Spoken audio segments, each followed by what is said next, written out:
Welcome to the Everything New York Giants podcast. Tonight, I am joined by two very special guests. You guys know them as Talkin Giants. Welcome, Bobby and Justin. I'm so excited to have you guys. Yeah, we're going live right before the game. Our heads are spinning because we're actually getting to see real Giants football, even though we've been watching it for, 11 straight days we were there? Yeah. I can't believe camp is over already, but I'm very excited for this season. And I want to talk to you guys about how you're feeling after camp specifically, because Justin was saying that his win total kept increasing after the practices. So I need to know, are you really all in on 12 games or not just yet? No, you want to know what those 2 days against the Lions really brought to me is like the Giants showed fight. And at least last year, obviously 2022 was awesome, and they won a playoff game and they rose above expectations, and it was just everything was awesome. And then last year, and it all started week 1 against the Cowboys, where you get your butt kicked 40-0, and it kind of even felt over then. But now, especially hindsight's 2020, it did kind of end week 1 where Andrew Thomas tears up his hamstring and you lose in embarrassing fashion like that. And then since then, it just sucked the life out of the 2023 season, and I think it sucked the life out of the fan base. And what the 2 days against the Lions did is seeing the starters, physically and metaphorically, fight against a really good football team against the Detroit Lions. It pumps some optimism back in me that maybe this football team does have fight in them. Maybe they can overexceed expectations. So as a fan, am I totally serious about, we're going to go from 7 wins to 12 wins just based off of 2 days of practice? No, but it's fun to think that and say that, and I don't feel like I'm crazy because, again, if they show fight against a good football team, why not us? Right. Bobby, what about you? After seeing camp, your win totals change at all? No, I think I'm staying where I'm at, but I think But are you more optimistic and excited for the season? I'm optimistic for their 2 marquee additions, which are Malik Neighbors and Brian Burns, right? Malik Neighbors, I didn't really have any worry that he wouldn't be great, but it's just nice to see him be out there and be great. The guy I was a little bit worried about going into the Lions practice was Brian Burns, because Brian Burns has been a really good player in the NFL. He's also went quiet at times and has been a frustrating player for the Carolina Panthers fans at times. And going up against the Detroit offensive line, which I view as the best offensive line in the NFL, I was worried we were in for 2 days of Brian Burns just kind of being shut down and quiet and maybe make a play here or there. But instead, he was really, really good. Look, dominant against Taylor Decker and had some good snaps for Penei Sewell, was making plays in the run game as well, which is important for him. So I was really encouraged by that. And in fact, Kayvon didn't look like Brian Burns, but he looked better than what he did this time last year. And even, Colton Pouncey, who writes for The Athletic for the Lions, he's like, last year I was totally unimpressed by Kayvon. This year I liked what I saw out of him. So that's what I liked, is because the Giants' strengths this year are going to be what leads them to wins, obviously, right? And that's their receiving group, and that's their pass rush up front. So if those 2 units did well, I came out feeling good. Now, my biggest thing is, even though the offensive line looked pretty good, and I was on Jordan Renon's show yesterday, and it's like, you kind of can talk yourself into this offensive line, but it's been so long that I just refuse to believe anything good about this offensive line until I see it actually happen in games, especially when you consider that they can't sack the QB in practice. So I'm on the same way I felt about this team going into camp. There's no big alarms, but there's also hasn't been anything that's been this team is really different than what I thought it was too. Yeah, I feel like ultimately the biggest thing that's going to affect them is going to be the injuries. I think if they're healthy, they should win 9 games. There's just no excuse for them not to at this point. They brought in more talent. In theory, from what we've seen from the offensive line, it's better. There's just no excuse. But I'm with you on the offensive line thing. It's just so hard for me to have any faith in them until it's proven. And especially now that John Michael Schmitz has been out for 8 practices. Yeah. And I'm really concerned about the shoulder thing. And I don't know how you guys feel, because with everything that happened with Evan Neal, they've been so hush. Oh, he was supposed to be ready for camp.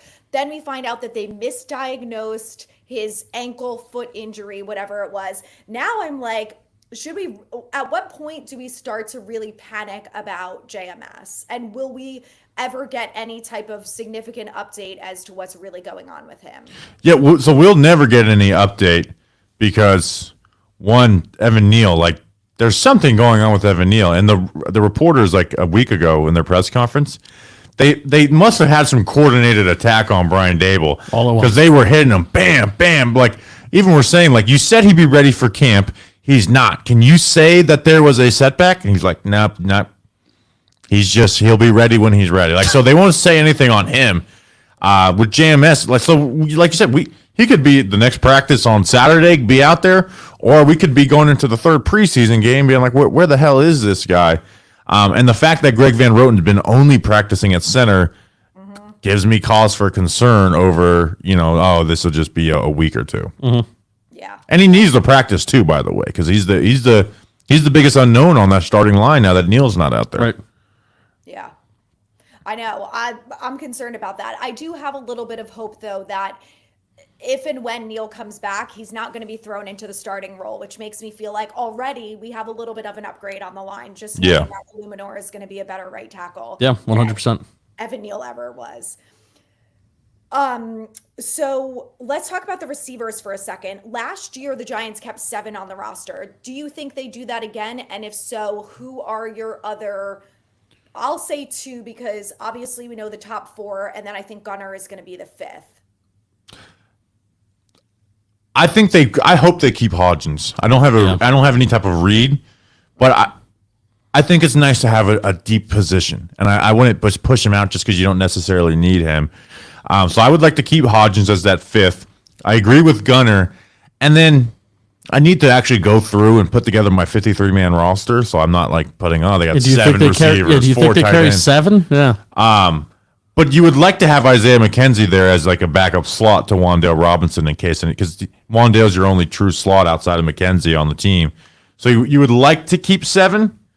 But then it comes to a numbers game elsewhere where if they really want to carry 4 tight ends, right, to the significance Which of I wouldn't, the by the way. significance of Lawrence Cager's 15 receptions that he's going to give you on the year, or 10 receptions, which again I agree with you. I don't think that is as valuable.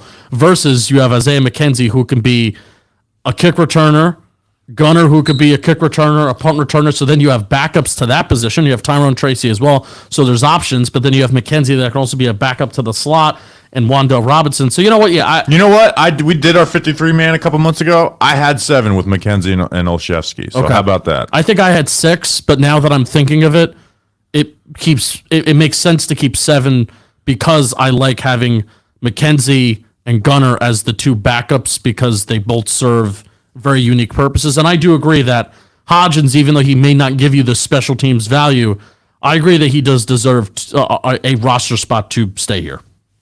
100%. And I think out of some of the other guys, like between him and Allen Robinson, I think Isaiah Hodgins has probably gotten more of the snaps with the ones than Allen Robinson has at this point too. And he's more familiar with the offense. Him and DJ have more of a rapport. I think all of those things are going to come into play when it comes to keeping, someone like Hodgins too. Oh, absolutely. Yeah, and again, last year you stayed healthy. I'd like to have that spot. And Isaiah Hodgins is a better red zone threat than Jalen Hyatt is right now. I think he has a use on this team. It's not a very big use, but I like having at least one position where I could be proud of the depth at it, which has been a foreign concept for the Giants for too long. Yeah. Yeah. I actually feel like running back and tight end are 2 other positions that they have pretty good depth with. Do you guys, also assuming Lawrence Cager comes back anytime soon, but do you guys think that there's any chance that Theo ends up being tight end number 1 and that Cager, at this point, Cager has to be 3. So I would assume that they probably keep 3 tight ends. And then out of the running backs, who do you think ultimately makes the 53? I actually think they keep Chris Manhertz, who's he's gonna have like 2 catches for the entire season, but like he's been getting, he was at like first team. He's just a blocking tight end. Mm-hmm. And I do think Theo's a tight end 1. Theo came into practice late. Guess what? He had way more. He had 3 catches from Daniel Jones in team drills, and Daniel Bellinger had 1 in 11 practices. So I think they like the receiving upside of Theo. So I do think he's a starter. I think Bellinger and I think Manhertz. I wouldn't keep Cager but they just kind of have this like They have this affinity with him. Yeah, they love him That is. because of what he can be. It's just, but it's like he's not what they. There's going to be like I've watched like wide receiver training videos, and Lawrence Cager has been on there, but it's just you're not getting that on a consistent basis from Lawrence Cager, and he's not giving you anything as a blocker. So like in a vacuum, it'd be nice to have him on the roster, but I just don't think he gives you the value that they think he does. But I do think Theo is the number one tight end. I'd agree with that. You heard the way that they talked about him during Hard Knocks. And I think they're still kind of working him back from the injury as well. And I think he is going to be. I think he's going to be tight end one. I think we're going to get reports out of camp within this next week that Theo's taking more and more reps with the ones, more reps with the ones, more reps with the ones. Now running back's really interesting. I think the first two spots are pseudo solidified, where you have Motor, Devin Singletary as your one. Yeah. I think Tyrone Tracy has taken a nice little grasp on number 2. Number 3 is the interesting conversation where you have Eric Gray, who, we came into camp thinking, all right, those are going to be your 3 backs. And then Dante Turbo Miller, who has really, really stood out, where his 40 time, you heard about it at South Carolina, and the dude hasn't played football in the last 2 years because of eligibility issues. So he hasn't played football. So you heard about this 40 time, and now you're seeing him in camp, and the game speed is translating to that 40 time that we heard about, where he's had some big plays on the ground, and he's also had some big plays as a receiver out of the backfield as well. So he's really, really impressed, and Eric Gray just has not impressed He's him. going to play today. He practiced. If he plays, we need to watch his blocking. Yes. Because last year in preseason, one of my biggest takeaways, I think it may have been the second game versus the Panthers, you can't put this guy on the field. Because it's the worst blocking performance I've ever seen for a back. You can't put him on the field. If he goes out there and he looks like he's struggling with that again, I think he's out of a roster spot. Because they Singletary is their one. They like Tracy as this receiver. He's newer, which is always going to give you some favoritism when it comes to decision making. And I think Miller is going to be a preseason darling. Oh yeah. Even if he doesn't make the roster, I think he's gonna make people want him on the roster and pissed off if he doesn't. Yep. He's going to be the Alex Bachman of last year. Yeah, if you ask me who you think is going to be a star on it, it's because he's going to have a 50-yard run at some point in this preseason. I agree. Because he's looked good in camp too, right? I didn't know what to expect out of him, but I've been surprised with him. I've been pleasantly surprised by him in camp. Yeah. And he can be used on special teams, which we all know that Eric Gray cannot, no matter how many times they try to put him there. It's not really his specialty. I think they finally have given up on that. So I think that having those two guys makes the most sense. So I'm excited to see more from Turbo. I also was impressed that he got as many reps as he did with the ones during camp so far. So I'm excited to see what he does during preseason too. Yeah. All right, let's move over to defense. I know you guys have talked a lot about Elijah Chapman too. So let's talk about him. And I'm sure we're going to see a lot of him knowing that Dexter is not playing tonight. And I'm sure we're probably not going to see Nacho tonight. So what do you guys think about him? You think he's got a good chance of making the 53? And is there anyone else on the D-line that you think is important to keep our eyes peeled on for the next few games? If there's anyone that will flash on this D-line group, it is Elijah Chapman because he's short and quick. Right, and those are the guys. Those are the guys that can make plays in preseason when you're dealing with lesser offensive linemen. Now, because the group is so weak, I actually do think he has a chance at the roster. My worry is that when you're just playing against starting groups in the NFL, and even as quick as he is, he didn't show it a ton at SMU. It was a couple plays a game. I know he gets compared to I've seen people compare him to Elijah Cansey or Johnny Newton, and those guys just won snap after snap after snap. Yeah. You go through Chapman's film against some bad offensive lines, and you're like, okay, here's a nice play. Here's a nice. You don't. He's actually flashed more in camp than what he did in his actual tape in college. I think he's a guy who can look good in preseason, but I just worry. I don't know if he's built for the NFL long term because of the size. But it's been fun. I mean. Elijah Chapman has been one of those guys that has forced you to pay attention to him. Yeah, and it's a weak group, so he can find his way on this roster, though. And as we thought heading into this camp that at the interior defensive line 2, the number 2 spot would be kind of a rotation between Nacho and Jordan Phillips. And as Jordan Phillips disappears into the abyss and disappears into the third team, You have guys like Elijah Chapman getting reps with, even the ones at times, but especially with the twos. You have Ryder Anderson, who's first period of the first team period of the day. It's Nacho and Ryder Anderson that are out there if Dexter Lawrence isn't out there. So fascinating to see. I'm going to be looking at him. Who can be the best playmaker? Who can get a sack? Who can get a tackle for loss? Who can make a flashy play? Because that's something that if you can do that as an interior defensive lineman next to Dex, because right now the expectation is that spot isn't going to be a flashy spot. It's not going to be a guy that's going to get a ton of sacks or a ton of tackles for loss. But if you can force the issue and make some plays in the preseason, give a little bit more hope that that spot can be more than just a non-player, right? Right. Yeah. What do you guys think about Dane Belton? Because he's a guy that I'm really high on. And whenever I hear complaints about him on Twitter, it's always that he sucks at tackling. And to be fair, a lot of guys on this team have had issues with tackling, especially over the last year or two. And he's quite young, but he's made so many good plays. And I think that overall, he's the best choice at safety until we see more from Nubin. In my opinion, I feel like he's deserved that safety spot opposite Jason Pinnock until we see if Nubin really can beat him out. What do you guys think about him? So we haven't gotten to see him in a lot of game action, and camp, unfortunately, is just for me a hard thing to judge safeties because to watch a safety, you got to be watching him. You don't casually see how a safety is doing in a play. So it's actually the preseason games where I want to watch to get my takes away. The safety I watched the most in camp was Javarius Owens because he was on the second or third team, and I just got the focus on him. He's gotten a lot of interceptions in his career, but they've kind of just came, Matthew Stafford overthrowing passes. So I don't have any strong Belton takes from camp. And then Nubin similar. We haven't seen much from him in camp. Where I'm actually letting these preseason games be the judge, but I hope that Nubin takes over that role because you didn't draft this guy in the top of the second round to not come in and start right away. And we've seen Cordell Flott give up a lot of plays in training camp. There's also been a lot of times where you see a big play and you're like, where the hell are the safeties? Where are these guys right now? Now you can't just say that and blame somebody because you don't know what happened or what the coverage was unless you get to go back and watch it, and we don't get to. So I'm letting preseason just create my takes on the safety position where I kind of have takes on everyone else but the safeties. Yeah. Curious to see what happens there. All right, let's talk about corners now. You mentioned Nubin's my number one guy to watch. One of my favorite tweets to put out every year is the 5 guys to watch for the first preseason game.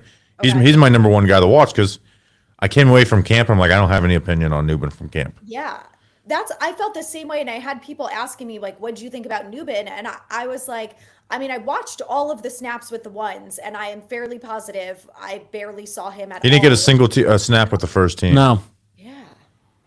I wonder if they also were just starting him off slow, dealing with that calf injury, whatever it was. Yeah, I think he's been back for. Usually, I think what we've seen is Theo got the same treatment of kind of a week, and then they kind of started to implement him a little bit in more. Andrew Phillips kind of spent a week running with the twos, and then after the first week, and then they put on the full pads. Then he's sort of getting run with the ones. So it's been about a week. So we'll see where he lines up. Not only tonight, but in practices from here on out. I want Nubin to force the issue, or really, I want anybody. I want somebody to force the issue at safety, not just be like, maybe flip a coin to see who's the best. Hey, let's Nubin, let's get some interceptions. Let's get some pass deflections. There, flashy plays and playmakers. That's kind of what the Giants need, especially with the revamped secondary with the new defensive coordinator, right? So I would like Tyler Nubin to win it. Because I think he has a little bit of a higher ceiling than Dane Belton, so I want him to kind of force the issue, make this coaching staff play you. I'm excited to see more from him. So you mentioned Drew Phillips. I love that he was getting involved in those fights. I think he's a guy that we're all going to be really excited about.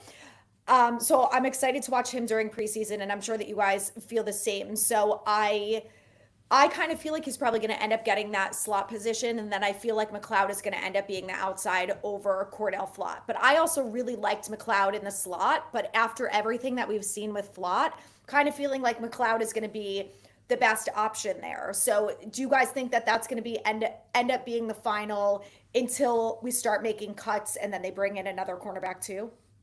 Yeah, I think so. Our line has been that the starting outside corner is probably not on the team right now. But he's on another team. But like you said, we didn't see Flaw took every first team snap until that last practice. They finally pulled the trigger and put McLeod out there. So I think they're kind of the fact that they put McLeod out there. I think they've realized like, okay, this is not just someone having a slow camp. This is an issue, and we need to address it. Yeah. So you don't think they'll go after one of the free agent corners? You think it'll be someone who gets cut? Well, because Gilmore, I don't think is coming here for one, and I think he would cost too much money. And I think he wants to go to a competitor. So. Yeah, and there's a better team's going to offer him more money. Xavier Howard, there's like weird like legal stuff there. Really, the perfect fit is Adoree Jackson, who's like young. He's only 28 years old still. Obviously familiar with the Giants, familiar with Shane Bowen.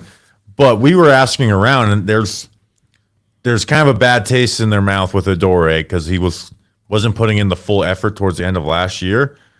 But I would try and swallow, and I called it out too. But I would want to swallow that pride and see if I could get Adoree in here for $4 to $5 million per year because he gives you he makes you so much more comfortable. Like one of our arguments for Greg Van Roten is like it just makes you so much more comfortable going into the year that if something bad happens, you're not in this awful situation.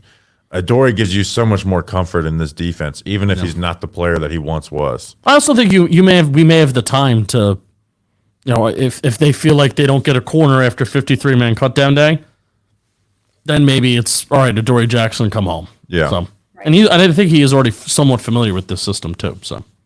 Yeah. And I feel like, for maybe the first part of the season and the year prior to that, he wasn't bad. He was, one of the better corners for us. And, I don't like to see anyone give up the fight, especially when the team is as bad as it was. But I feel like if it comes down to it and there's new coaches and for the most part some new blood in the building, then they should be able to figure it out.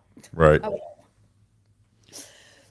Okay, so outside of that, I want to go back to the offensive line for a second because do you think that there's going to be anyone else they bring in from a depth perspective and any other positions that you think that they would bring in, like defensive line, potentially outside of corner? So I think they're going to get like 4 or 5 guys in waivers. I really do. They added 5 guys in 2022, and even last year they weren't high in the waiver order, but they traded for Isaiah Simmons because they knew they weren't going to be able to get on waivers. They traded for Boogie Basham, and they made a claim on Nick Broker, who was an offensive lineman, but someone else higher in the waiver order. So even last year, they had tried to add 3 different players. I think there's going to be a corner they add. I think we talk about Brian Burns and Kayvon Aziz. That 4th edge spot, who's that going to be? So I think you add someone there. I think you can add a defensive tackle. I think you could get a backup center. Interior linebacker. Yeah, there's just like so many spots where you could see someone else's cuts being better than what they have as their last guy on the depth chart. So I think waiver wire. I mean, Justin, get mentally prepared. That's going to be like our busiest day of the season because we're going to have to like evaluate 5 different players for an episode that day. Yeah. Yeah, you're going to have a lot of work to do. Yeah, I know. I'm already okay, just mentally prepare. 2 film breakdowns that day. Yeah.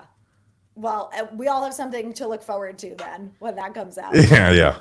Do you guys have any guys that you think will be a surprise cut or a surprise make the team?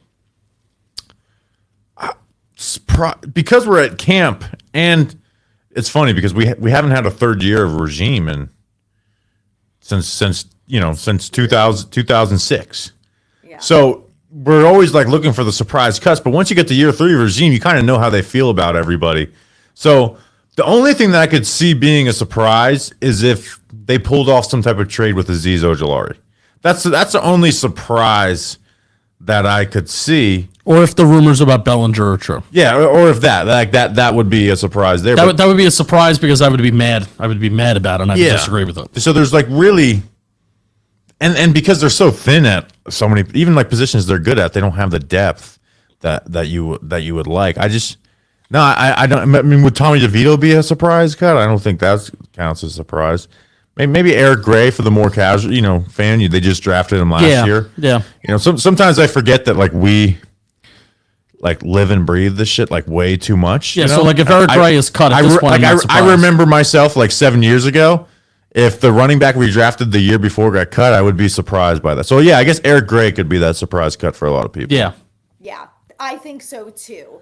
Especially, Turbo coming out of nowhere. And I think still so many people are like, who is this Turbo person that you're talking about? I don't know who he is. You'll find out tonight. If you watch tonight, I think you're going to find out. So Yeah, number 25. Keep your eyes peeled. it's going to be rain. Is it? Do you know what the weather is? Is it like bad?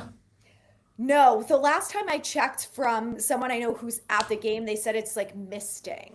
All right, well, I'll take that. I just don't want it to be pouring, and then we have to watch all right, we have to watch an already bad quarterback, bad.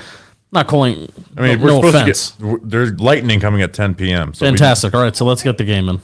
Yeah, cut it early might be the best. I just don't want to be recording till 2 in the morning. Yeah. That's my that's my hope for the day. And I also just don't want it to be pouring, and then we're watching 45 running attempts per team. That's not very fun. Yeah. Do you guys have any expectations for Locke for the next couple games? I hope they give him snaps because I think he needs it. Yeah, it'd be better than what you've been in camp, is my expectation. Because he hasn't looked very good at all. Yeah. Well, and that's something that I talked about recently too, is prior to camp, the amount of people who were like, forget about DJ, Drew Lock is going to be the starter. He's going to show everyone at camp that he's the better quarterback. And, it's been quiet. Yeah, and it's not like Daniel Jones has lit it up either. It's just Lock has just not been very good at all. Yeah. Well, DJ was a little bit better during the Lions. We saw Tyrod today at Jets camp, and we're like kind of miss him a little bit. Damn, he looked good. Yeah. Yeah. Were there any fights? Because it was Jets Commanders, right? No, I guess Robert Saleh told them something really bad would happen to them. It got close, but there was nothing ever formed. Wow. And I was disappointed. Yeah, I would take the over on whatever people think the fights are going to be versus the Giants and Jets, because maybe not, because they may not want it. Yeah, and I feel like I don't know. I think they might have gotten their fights. I hope they got their fights out of this. Isn't that 13? That's enough for 3 years worth. I'm starting to get addicted. I remember when they finally had that joint practice 2 years ago. You can't find this video anywhere. Jeremy Shockey had one of the craziest training camp fights I've ever seen. I remember watching it on SportsCenter when I was a kid, and they stopped doing any joint practice with the Jets since then until that year. And you just can't find that video anywhere. And I remember it vividly. I remember Jeremy Shockey getting destroyed by some Jets defender and a brawl happening. And I can't find that. So I don't know how that's relevant. But I just, if anyone out there has that Jeremy Shockey video, I will pay you $100 for it. there you go. Everyone get searching for it. Yeah. $100. I was gonna say wonder if Big Blue VCR, but no one taped. He doesn't. I messaged him. I was like, do you have this? And maybe I'll double check. But yeah, no one has that fight, because I remember it was like every writer wrote an article about that fight when they had the practices 2 years ago, and the video's just not there. I've spent almost an hour searching the internet trying to find that video. I've been on I haven't been on the 20th page of Google more than twice in the last 20 years. That was one of the times, was looking for that Jeremy Shockey video.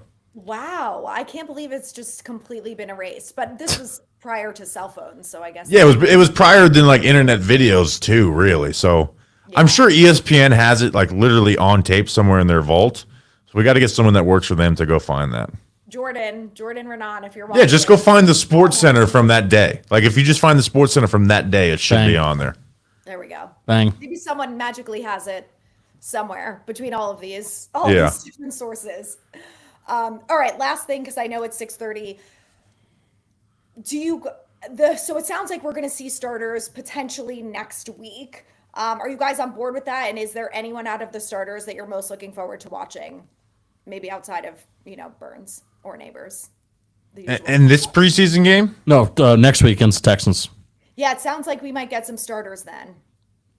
Because there's a long gap. Playing on Saturday. No joint practice.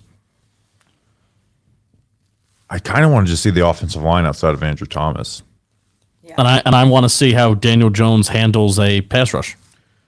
And Deontay Banks versus their receiver. There's a lot. I mean, we're going to watch all of it. That's what we try to do at Talkin Giants, is watch everything. I'll be just as excited for Javarius Owens. I'm excited for it all. But there's so many question marks. The offensive line, Deontay Banks, Daniel Jones with the pocket. and dealing with pressure. There's a lot of question marks for this team where they're kind of banking on a lot of stuff going right. we're dialed in. It could. Some of it could go right, and that's the hope. So. Yeah. Well, we'll keep our fingers crossed over the next few weeks that things go right for us before we head into the season. For sure. No doubt. All right. Well, thank you guys for joining. Thank you. You guys know where to find Talkin Giants on all the social platforms. If there anything else that you guys want to plug, feel free.